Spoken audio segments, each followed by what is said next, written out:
ഈ പാലക്കാട്ടെ തെരഞ്ഞെടുപ്പ് അട്ടിമറിക്കാൻ വലിയ ശ്രമങ്ങളാണ് കോൺഗ്രസിന്റെയും ബി.ജെ.പിയുടെയും ഭാഗത്തുനിന്ന് ഉണ്ടായിക്കൊണ്ടിരിക്കുന്നത്. വ്യാപകമായി വ്യാജ വോട്ടുകൾ ചേർത്തിരിക്കുകയാണ്. ഞങ്ങൾ ഈ തെരഞ്ഞെടുപ്പിന്റെ തുടക്കത്തിൽ തന്നെ പറഞ്ഞിരുന്നു, ഇവിടെ കോൺഗ്രസിന്റെ സ്ഥാനാർത്ഥിയായി മത്സരിക്കുന്ന യൂത്ത് കോൺഗ്രസിന്റെ സംസ്ഥാന പ്രസിഡന്റ് അദ്ദേഹം അടിമുടി വ്യാജനാണ്. വ്യാജ ഐഡന്റിറ്റി കാർഡ് ഉണ്ടാക്കി സ്വന്തം സഹപ്രവർത്തകരെ, സ്വന്തം സംഘടനയിലുള്ള ആളുകളെ വഞ്ചിച്ചുകൊണ്ടാണ് അദ്ദേഹം ആ പദവിയിൽ എത്തിയിട്ടുള്ളത്. ഇത് ചൂണ്ടിക്കാണിച്ചത് ഞങ്ങളല്ല. ഈ വിഷയം ഉയർന്നു വന്ന ഘട്ടത്തിൽ ഞങ്ങൾ പരാതി കൊടുത്തെങ്കിലും അവരുടെ സംഘടനയിൽപ്പെട്ട ഉത്തരവാദിത്തപ്പെട്ട ആ സംഘടനാ തെരഞ്ഞെടുപ്പിൽ മത്സരിച്ച ആളുകൾ തന്നെയാണ് ഇതുമായി ബന്ധപ്പെട്ട കൂടുതൽ വിവരങ്ങൾ പുറത്തുവിട്ടത്. ഇപ്പൊ കർണാടകയിലുള്ള ഒരു ഏജൻസിയെ ചുമതലപ്പെടുത്തി വ്യാപകമായി ID കാർഡുകൾ അച്ചടിക്കുകയും അതിനടിസ്ഥാനപ്പെടുത്തി തെരഞ്ഞെടുപ്പ് അട്ടിമറിക്കുകയും ചെയ്തിട്ടുണ്ട് എന്ന് യൂത്ത് കോൺഗ്രസിന്റെ നേതൃത്വം തന്നെ അന്ന് ചൂണ്ടിക്കാണിച്ചതാണ്. കണ്ണൂരിൽ യൂത്ത് കോൺഗ്രസിന്റെ ജില്ലാ പ്രസിഡന്റായി മത്സരിച്ചത് ഫർസിൻ മജീദ് എന്ന് പറയുന്ന കെ സുധാകരന്റെ അടുത്ത അനുയായിയായിരുന്നു. എന്നാൽ ഫർസിൻ മജീദിന് അവർ പ്രതീക്ഷിച്ച വോട്ട് കിട്ടിയിട്ടില്ല. തെരഞ്ഞെടുപ്പ് നടന്നതിനെ തുടർന്ന് റിസൾട്ട് അറിഞ്ഞതിന് തൊട്ട് ദിവസം നടന്ന ചാനൽ ചർച്ചയിൽ ഫർസിൻ മജീദ് പറഞ്ഞു, എനിക്ക് കിട്ടേണ്ട വോട്ടൊന്നും കിട്ടിയിട്ടില്ല, വ്യാപകമായി ക്രമക്കേട് നടന്നിരിക്കുന്നു എന്ന് പറഞ്ഞിരിക്കുന്നു. അയാൾ ഇപ്പോഴും യൂത്ത് കോൺഗ്രസിന്റെ പ്രധാനപ്പെട്ട ഭാരവാഹി തന്നെയാണ്. അദ്ദേഹം കൊടുത്ത പരാതി എന്തായി എന്ന് അയാൾ വെളിപ്പെടുത്തേണ്ടതാണ്. ഇതൊരു ഫർസിൻ മജീദിന് മാത്രം പരാതിയായിരുന്നില്ല. കോഴിക്കോട് നിന്ന്, അതുപോലെ തന്നെ പത്തനംതിട്ട, പാലക്കാട്, കോട്ടയം ഉൾപ്പെടെയുള്ള എല്ലാ പ്രധാനപ്പെട്ട ജില്ലകളിൽ നിന്നും ഇതുമായി ബന്ധപ്പെട്ട പരാതികൾ ഉയർന്നിരുന്നു. ഇങ്ങനെ വ്യാജ കാർഡിനെ മുൻനിർത്തി ഇലക്ഷനിൽ വിജയിച്ചു വന്ന ഒരാൾ ഒരു പൊതു തെരഞ്ഞെടുപ്പ് തന്നെ അട്ടിമറിക്കാനുള്ള നീക്കമാണ് നടത്തിക്കൊണ്ടിരിക്കുന്നത്. അതുകൊണ്ട് നല്ല ജാഗ്രത വോട്ടർമാരുടെ ഭാഗത്ത് ഉണ്ടാവേണ്ടതുണ്ട്. നിങ്ങളിൽ പലരും ഇത് സംബന്ധിച്ച് അന്വേഷണം നടത്തി റിപ്പോർട്ടുകൾ പുറത്തുവിട്ടിട്ടുണ്ട്. ഏതാണ്ട് 3000-ഓളം വ്യാജ വോട്ടുകൾ ചേർത്തു എന്നാണ് മനസ്സിലാക്കാൻ വേണ്ടി കഴിയുന്നത്. ബി.ജെ.പിയും ഈ കാര്യത്തിൽ മോശമല്ല. ബി.ജെ.പിയുടെ നേതൃത്വവും വ്യാജ വോട്ടുകൾ ചേർക്കാൻ വേണ്ടി രംഗത്തിറങ്ങിയിരിക്കുകയാണ്. വ്യാജ ഐഡിയുമായി ബന്ധപ്പെട്ട് നേരത്തെ ബി.ജെ.പിയുടെ സംസ്ഥാന പ്രസിഡന്റ് തന്നെ കോൺഗ്രസിനെതിരായി ആരോപണം ഉന്നയിച്ചിരുന്നു. അന്ന് അദ്ദേഹം പറഞ്ഞത്, ഈ സംസ്ഥാനത്തെ പോലീസൊന്നും അന്വേഷിച്ചാൽ ഇതൊന്നും പുറത്തു വരാൻ പോകുന്നില്ല, അതുകൊണ്ട് സംസ്ഥാനത്തെ പോലീസിൽ ഞങ്ങൾക്ക് വിശ്വാസമില്ല, അതുകൊണ്ട് ഞാൻ കേന്ദ്ര ഇലക്ഷൻ കമ്മീഷന് കത്തെഴുതിയിട്ടുണ്ട്, കേന്ദ്ര ആഭ്യന്തര മന്ത്രാലയത്തിന് കത്ത് കൊടുത്തിട്ടുണ്ട്, ഉടൻ തന്നെ കേന്ദ്ര സംവിധാനം, കേന്ദ്ര അന്വേഷണ ഏജൻസികൾ ഇങ്ങോട്ട് വരും എന്നാണ്. സുരേന്ദ്രന്റെ ബഡായി അല്ലാതെ എന്താ അതിനകത്തുണ്ടായത്? പത്രക്കാരെ കാണുമ്പോൾ ബഡായി പറയുന്ന ആൾ പിന്നീട് അത് സംബന്ധിച്ച് എന്തെങ്കിലും തുടർ പ്രവർത്തനം നടത്തിയിട്ടുണ്ടോ? ഒരു അന്വേഷണ ഏജൻസിയും ഇങ്ങോട്ട് കടന്നു വരില്ല. കാരണം തൃശൂർ ഡീലാണ്. തൃശൂർ സീറ്റ് അങ്ങോട്ട് കൊടുത്തിട്ടുണ്ട്. പാലക്കാടും ചില ഡീലുകൾ നടത്തി ഉറപ്പിച്ചു വെച്ചിരിക്കുകയാണ്. അതുകൊണ്ട് ഒരു കേന്ദ്ര അന്വേഷണ ഏജൻസിയും വരില്ല. അല്ലെങ്കിൽ പിന്നെ ഷാഫിക്ക് കൊടുത്ത 4 കോടിയെക്കുറിച്ച് എന്തെങ്കിലും അന്വേഷണം നടക്കണ്ടേ?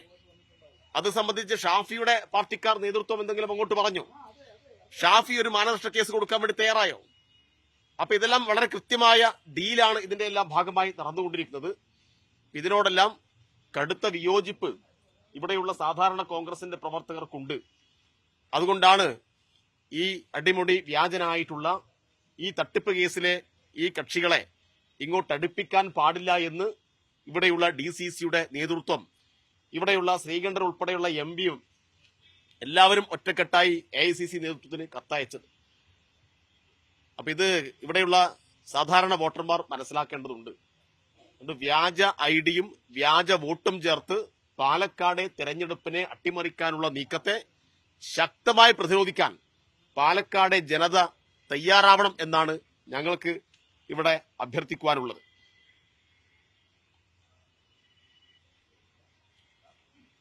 വ്യാജ വോട്ടർമാരെ ബൂത്തിലേക്ക് എത്തിയാൽ അത് തടയാൻ ഡിവൈഎഫ്ഐ തയ്യാറാവും? ഡിവൈഎഫ്ഐ അവിടെ ബൂത്തിൽ കയറി തടയും എന്ന അർത്ഥത്തിലല്ല. പക്ഷെ എല്ലാ ബൂത്തിലും ഇടതുപക്ഷ ജനാധിപത്യ മുന്നണിയുടെ ഏജന്റുമാരുണ്ട്. സ്വാഭാവികമായിട്ടും ഇതുമായി ബന്ധപ്പെട്ട കുറെ ആളുകളെ ഇപ്പൊ തന്നെ സമൂഹത്തിൽ തുറന്നു കാട്ടിയിട്ടുണ്ട്.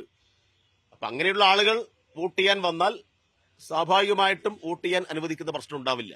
അത് നമ്മുടെ ജനാധിപത്യ നിലനിൽക്കണമെന്ന് ആഗ്രഹിക്കുന്ന എല്ലാവരുടെയും ആഗ്രഹമാണ്. എങ്ങനെയാണ് ഇത്രയേറെ വോട്ടുകൾ മറ്റ് മണ്ഡലങ്ങൾ ഇങ്ങോട്ട് കൊണ്ട് ചേർത്തത്?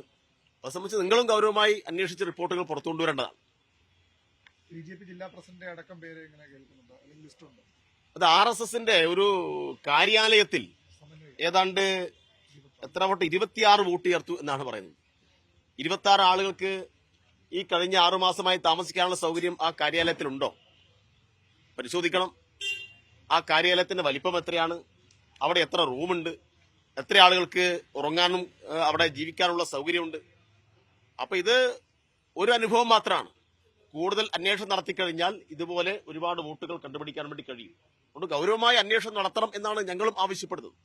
ഈ BJPയുടെയും കോൺഗ്രസിന്റെയൊക്കെ ചില കേന്ദ്രങ്ങളിലെങ്കിലും CPM-ന് അവിടെ കൃത്യമായി തെരഞ്ഞെടുപ്പ് ഘട്ടങ്ങളിൽ ബൂത്തുകൾ നിൽക്കാൻ പറ്റാറില്ല. ഇങ്ങനെയുള്ള സ്ഥലങ്ങളിൽ ഏതെങ്കിലും തരത്തിൽ കള്ളവോട്ട് വരുമെന്ന ആശങ്കയുണ്ടോ?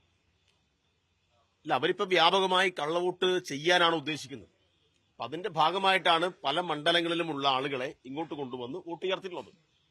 അപ്പൊ അതില് ഏതാണ്ട് 3000-ഓളം വോട്ടുകൾ അങ്ങനെ ചേർത്തു എന്നാണ് ഇപ്പൊ CPM-ന്റെ ജില്ലാ സെക്രട്ടറി തന്നെ കൊടുത്ത പരാതിയിൽ പറയുന്നത്. അദ്ദേഹം നിങ്ങളോടും ആ കാര്യങ്ങൾ പറഞ്ഞിട്ടുണ്ട്, പൊതുസമൂഹത്തിന് മുമ്പിൽ ആ കാര്യങ്ങൾ പറഞ്ഞിട്ടുണ്ട്.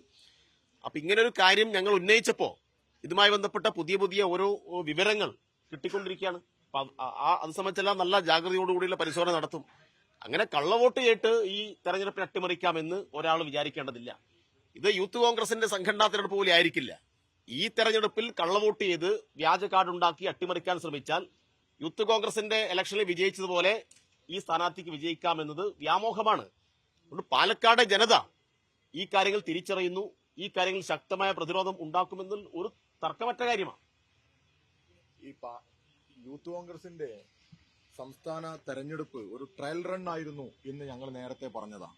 ഇത് വരാനിരിക്കുന്ന പൊതുതെരഞ്ഞെടുപ്പിലേക്കുള്ള ഒരു ട്രയൽ റൺ ആണ് ഈ VD സതീശന്റെയും ഷാഫി പറമ്പിലിന്റെയും രാഹുലിന്റെയും നേതൃത്വത്തിൽ നടന്ന ഗൂഢാലോചന. അതൊരു ട്രയൽ റൺ ആയിരുന്നു. അതിന്റെ തുടർച്ചയാണ് അന്നേ ഞങ്ങൾ ഉന്നയിച്ചതാണ് ഇത് പൊതുതെരഞ്ഞെടുപ്പിനെ അട്ടിമറിക്കാനുള്ള ഒരു ഗൂഢാലോചനയാണ് എന്നുള്ളത്. ആ ഗൂഢാലോചനയുടെ തെളിവുകളാണ് ഇപ്പോൾ പുറത്തു വന്നുകൊണ്ടിരിക്കുന്നത്. കൃത്യമായ അന്വേഷണം നടക്കണം. കേന്ദ്ര ഏജൻസികൾ ഉൾപ്പെടെ ഇതിൽ നല്ല ജാഗ്രതയോടുകൂടിയുള്ള അന്വേഷണം നടത്തണം. നേരത്തെ സൂചിപ്പിച്ചതുപോലെ BJP കോൺഗ്രസ് ഡീലുണ്ടെങ്കിൽ കേന്ദ്ര ഏജൻസി വരില്ല. അല്ലെങ്കിൽ എത്ര സമയം എത്രയായി ഇത് ഉന്നയിച്ചിട്ട്?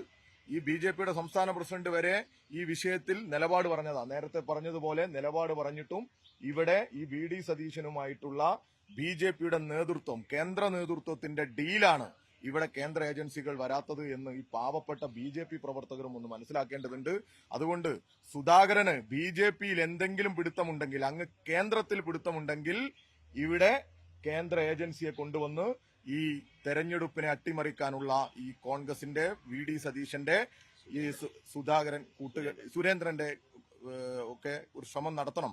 ഈ സുരേന്ദ്രന് കേന്ദ്രത്തിൽ പിടുത്തമുണ്ടെങ്കിൽ, എന്തെങ്കിലും സ്വാധീനമുണ്ടെങ്കിൽ ഈ VD സതീശന്റെയും ഈ ഷാഫി പറമ്പിലിന്റെയും ഒക്കെ നേതൃത്വത്തിൽ നടക്കുന്ന ഈ തെരഞ്ഞെടുപ്പ് അട്ടിമറി ശ്രമത്തെ ഇവര് പുറത്തു കൊണ്ടുവരാൻ ആവശ്യമായ ഇടപെടൽ നടത്തണം. കേന്ദ്ര ഏജൻസിയെ കൊണ്ടുവരണം. ഈ വ്യാജ തിരിച്ചറിയൽ കാർഡ് വിഷയം ഒരിടവേളയ്ക്ക് ശേഷം വീണ്ടും സജീവ ചർച്ചയാക്കാനാണോ? ഞങ്ങൾ നേരത്തെ ഇത് ഉന്നയിച്ചുകൊണ്ടേ ഇരിക്കുന്നതാണ്. കോടതി തന്നെ നിങ്ങൾക്കറിയാം, ഇതിന്റെ സാമഗ്രികൾ ഹാജരാക്കാൻ പറഞ്ഞ സമയത്ത് അവർ ഹാജരാക്കിയിട്ടില്ല. എന്നിട്ട് കണ്ടുകെട്ടാനാണ് നിങ്ങളും മാധ്യമപ്രവർത്തകർ കൊണ്ടുവന്നതാ. ഞങ്ങൾ അന്നേ പറയുന്നുണ്ട്, വളരെ വിദഗ്ധമായിട്ടാണ് ഇവർ ഈ കള്ളത്തരങ്ങളെല്ലാം ചെയ്യുന്നത്. ഒരു അധോലോക സംഘം തന്നെ ഈ കോൺഗ്രസിന്റെ പിന്നിൽ ഉണ്ട് എന്നുള്ളതാണ് നമ്മൾ മനസ്സിലാക്കുന്നത്. ഇവിടെ ഓരോ പ്രവൃത്തിയിലും എത്രത്തോളം ഇടപെടാൻ പറ്റുമോ, എങ്ങനെയൊക്കെ ഈ അട്ടിമറി നടത്താൻ പറ്റുമോ, എങ്ങനെയൊക്കെ ക്രമക്കേട് നടത്താൻ പറ്റുമോ എന്ന് മാത്രം അന്വേഷിച്ച് നടക്കുന്ന ഒരു അധോലോക സംഘം ഇവരുടെ കൂടെയുണ്ട്. ഇപ്പോ ഏതെങ്കിലും ഒരു വിഷയത്തിൽ, ഇപ്പൊ ഫെനി ഇവർ പറഞ്ഞല്ലോ, നടപടി എടുത്തിട്ടുണ്ടോ? ഇല്ലല്ലോ. ധീരജിനെ കൊലപ്പെടുത്തിയവർക്കെതിരെ നടപടി എടുത്തിട്ടുണ്ടോ? ഇല്ലല്ലോ. ഈ ഫർസീൻ മജീദിനെതിരെ നടപടി എടുത്തിട്ടുണ്ടോ? ഇല്ലല്ലോ. എന്തൊക്കെ വിഷയങ്ങളുണ്ട്. ഈ വിഷയത്തിൽ തന്നെ ഈ നമ്മുടെ വ്യാജ ID കാർഡ് ഉണ്ടാക്കി എന്ന് പറഞ്ഞ് കോഴിക്കോട്ട് നിന്ന് പരാതി കൊടുത്താക്ക് ദേശീയ കോർഡിനേറ്റർ ആക്കിയതാ. ഇതൊക്കെ നമ്മുടെ മുമ്പിലുണ്ട്. അപ്പൊ ഇവര് ഇതിനെല്ലാം മറച്ചു വെച്ചുകൊണ്ടുള്ള ഒരു നീക്കമാണ് നടത്തുന്നത്. യഥാർത്ഥ കോൺഗ്രസ് കൂടി ഇത് തിരിച്ചറിയണം. ഇതൊക്കെയായിരുന്നു സരിനും മുന്നോട്ട് വെച്ചത്. അതായത് ഉപജാപക സംഘങ്ങളുടെ പിടിയിലാണ് ഇന്നത്തെ കോൺഗ്രസിന്റെ നേതൃത്വം എന്നുള്ളതാണ്. ഇത് ഈ നാട് തിരിച്ചറിയും. ഈ ഉപജാപക സംഘങ്ങളിൽ നിങ്ങളുടെ പിടുത്തത്തിൽ നിന്ന് കോൺഗ്രസിനെയും ഈ നാടിനെയും മോചിപ്പിക്കണം എന്ന് തന്നെയാണ് ഞങ്ങൾക്ക് പറയാനുള്ളത്.